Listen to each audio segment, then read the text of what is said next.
We loaded my duffel bag into the trunk of a gray four-door Buick sedan.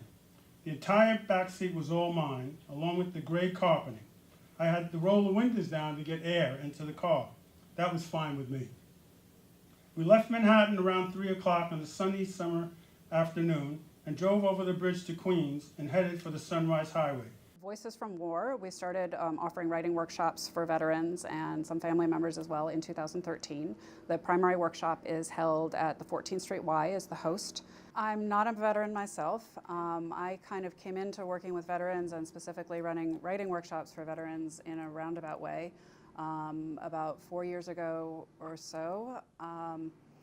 A number of things started to gel for me, and I saw some themes happening. I've been writing about war for a good 15, maybe even 20 years at this point, without seeing it as a through line in my own work, and had also started blogging about veteran issues to a very small degree, in large part because of how it intersected with suicide, in fact.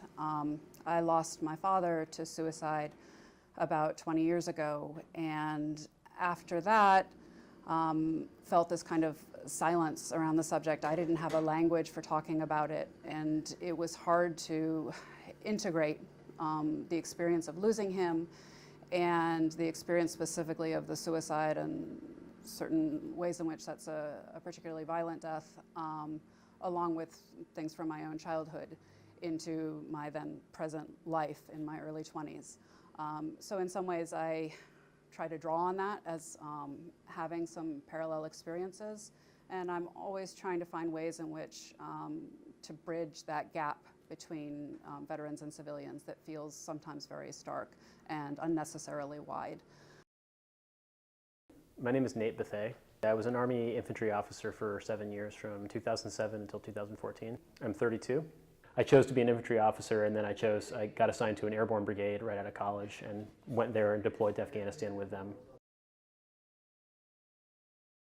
And basically they brought a kid to us that had the back of his head blown off. He was about 14, and American bases wouldn't let me call a medevac because they said, well, he's already got a brain injury, he's going to die anyway. And I mean, nothing was going on in the province at the time. There was bed space they could have done if they wanted to, but I think that was this moment where something just kind of like broke. In our house, I used to think of photographs as slices of reality. They can be, but reality is incomplete at best. What we won't photograph tells another story. And ice and hard-packed snow bring you home? It's really, really hard work.